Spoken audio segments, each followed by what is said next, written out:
War is not always decided by noise.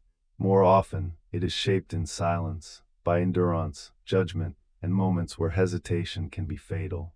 In the Pacific theater of the Second World War, that silence was frequently broken by a single rifle shot.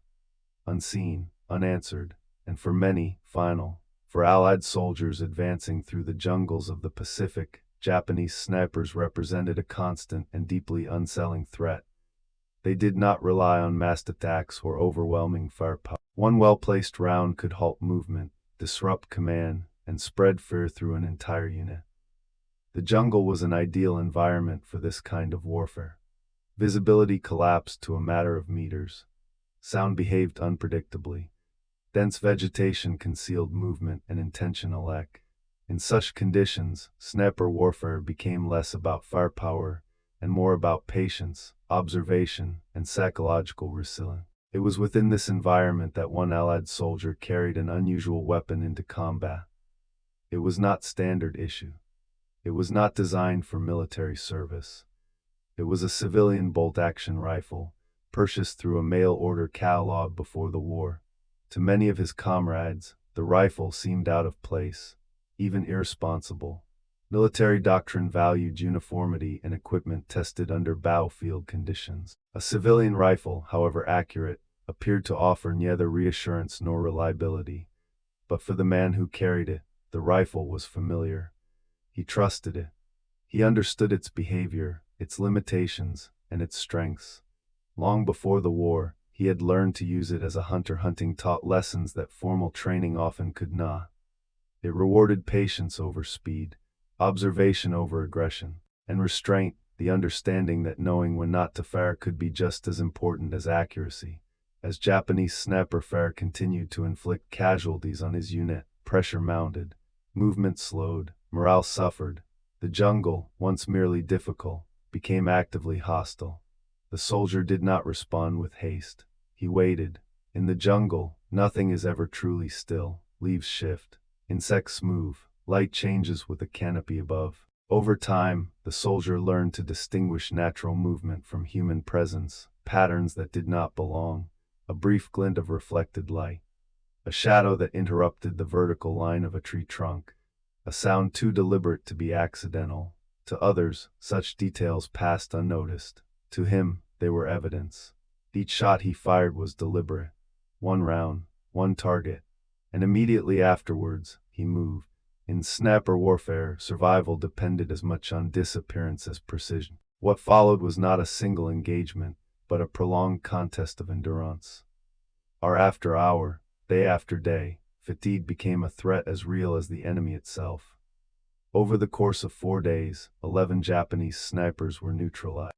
There were no announcements, no celebration, only the gradual realization that a threat which had paralyzed the unit had been removed. The effects were immediate. Pressure on Allied positions eased. Movement became possible once more. Confidence returned. A small section of the battlefield had been fundamentally altered. For Japanese forces, the loss of experienced snipers carried serious psychological and tactical consequences. Positions once considered secure no longer felt safe. The invisible advantage of fear was diminished. The rifle itself was not decisive on its own. It did not replace doctrine, training, or organization. But in the hands of a soldier who trusted it and understood the environment, it became an effective instrument of war. The Second World War is often remembered through its great battles and strategic decisions. Yet it was also shaped by countless quiet moments like this, where individuals, far from the centers of command, influenced events within a small but meaningful space of a global conflict. This is not a story about an extraordinary weapon.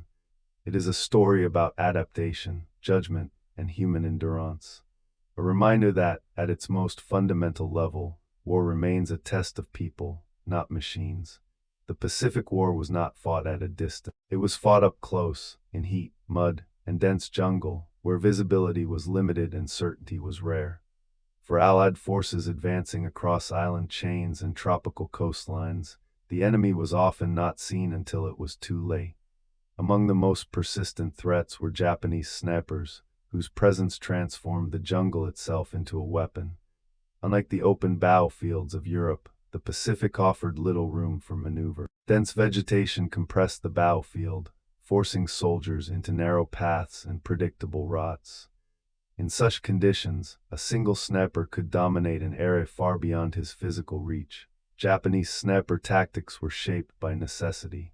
Outnumbered and frequently outgunned, Japanese forces relied on concealment, patience, and psychological pressure to slow Allied advances. Snipers were not merely marksmen, they were instruments of delay. Their objectives were precise. Target officers, radio operators, medics, anyone whose loss would disrupt command and control. One casualty was often enough to halt an entire unit, forcing it to dig in and wait under constant threat. Positions were chosen carefully. High in trees, on reverse slopes, or inside camouflaged spider holes, snipers could remain hidden for days. Supplies were minimal.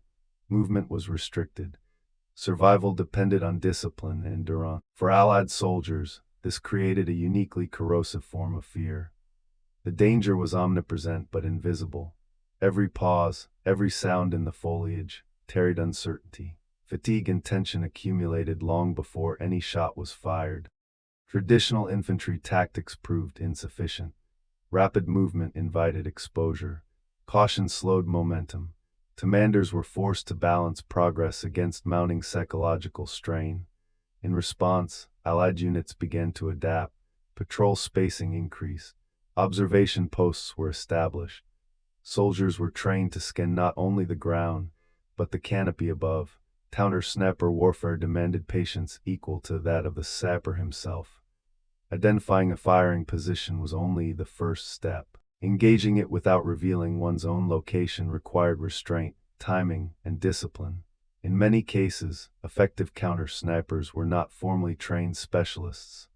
They were soldiers with hunting backgrounds, natural marksmen, or individuals who demonstrated an unusual capacity for observation and self-control. The jungle tested these qualities relentlessly. Heat degraded concentration. Insects distracted attention. Dehydration blurred judgment. Under such conditions, mental endurance became as important as marksmanship. Sniper warfare in the Pacific was therefore as much psychological as it was physical. Each side sought to impose hesitation, to slow decision-making, and to exhaust the enemy's will to advance. Over time, the lessons learned through hard experience were formalized. Allied sniper training expanded. Camouflage techniques improved. Rifles' optics were adapted for jungle conditions. Yet despite these developments, the fundamental nature of the conflict remained unchanged.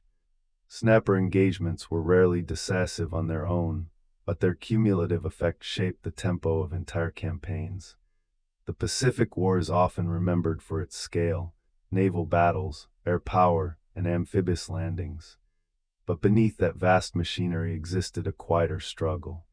An episode of endurance rather than spectacle. A war measured not in miles advanced, but in moments survived. By the middle years of the Pacific War, Allied forces had learned a difficult truth. Snipers could not be eliminated by firepower alone. They had to be understood. Early encounters had revealed a dangerous imbalance. Japanese snipers exploited terrain with remarkable effectiveness, while Allied units initially lacked both doctrine and specialized training to counter them. The cost of this imbalance was paid in casualties, hesitation, and stalled advances. Adaptation, however, was inevitable. As campaigns progressed, Allied commanders began to recognize that counter-sniper warfare required a shift in mindset. Speed and aggression, long valued in infantry doctrine, were often liabilities in the jungle. What was needed instead was patience, discipline, and the ability to observe without being seen. Training programs evolved accordingly. Soldiers with proven marksmanship, hunting experience, or exceptional field awareness were identified and reassigned. Some were formally trained as snipers. Others operated in an unofficial capacity, fulfilling the role as necessity demanded. Instruction emphasized fundamentals that could not be rushed. Camouflage was no longer cosmetic, but essential. Movement was reduced to a minimum. Positions were selected not for dominance, but for concealment and escape. Learning to see without being seen became the defining skill. Allied counter-snappers were trained to read the jungle itself. Disturbed foliage, unnatural shadows, broken branches, and inconsistencies in vegetation all became potential indicators. Even silence, in the wrong place, could be revealing. Equipment adapted more slowly than tactics, but adaptation nonetheless occurred. Rifles with superior accuracy were prioritized. Optical sets, once considered fragile or unnecessary, were increasingly accepted. Modifications were made to reduce glare, improve reliability and humidity, and accommodate shorter engagement distances that equipment alone could not resolve the problem. Counter-snapper engagements were rarely contests of marksmanship. They were contests of endurance. A snapper's greatest asset was time, and so Allied counter-snappers learned to wait. Engagements could last for days. Physical discomfort was constant. Heat drained concentration. Insects punished stillness. Hunger and dehydration blurred judgment. Under such conditions, discipline mattered more than bravery. The psychological burden was immense. Counter-snappers operated knowing that any movement, any lapse in focus, could expose them to an unseen opponent. Victory was measured not by shots fired, but by restraint maintained. Gradually, these lessons filtered through the ranks. Units began to integrate counter-snapper awareness into everyday operations. Patrols adjusted spacing. Movement patterns became less predictable. Commanders learned when not to push forward. The effects were subtle but cumulative. Japanese snappers found it increasingly difficult to operate with impunity. Firing positions were identified more quickly. Survivability decreased. The balance began to shift.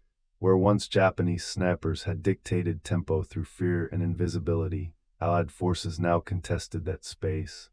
The jungle remained dangerous, but it was no longer uncontested. Counter-snapper warfare became a dialogue rather than a monologue, an exchange of patience, observation, and endurance between individuals operating at the edge of human limits.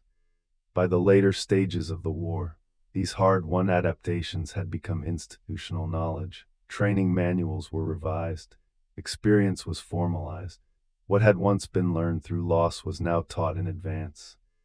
The Pacific War continued to demand immense sacrifice. But in the quiet struggle between snapper and counter-snapper, Allied forces had learned how to survive and how to advance in an environment designed to resist them. The war was still vast, the machinery still immense.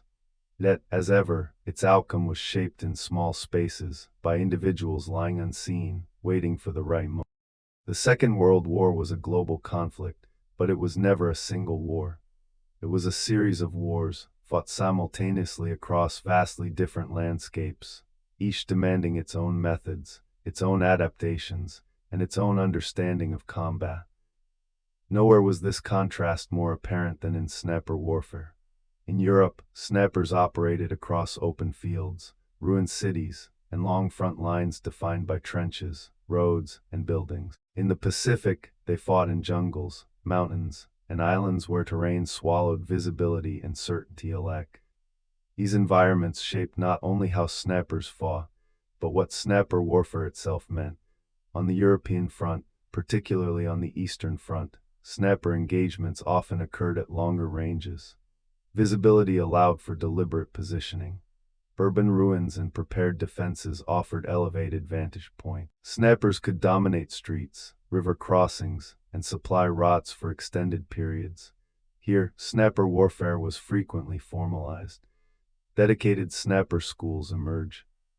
Doctrine emphasized calculated engagements, coordination with infantry units, and the systematic targeting of key personnel. Snappers in Europe were often integrated into broader tactical plans. Their role was to control space, denying movement, protecting advances, and shaping the battlefield through precision rather than volume.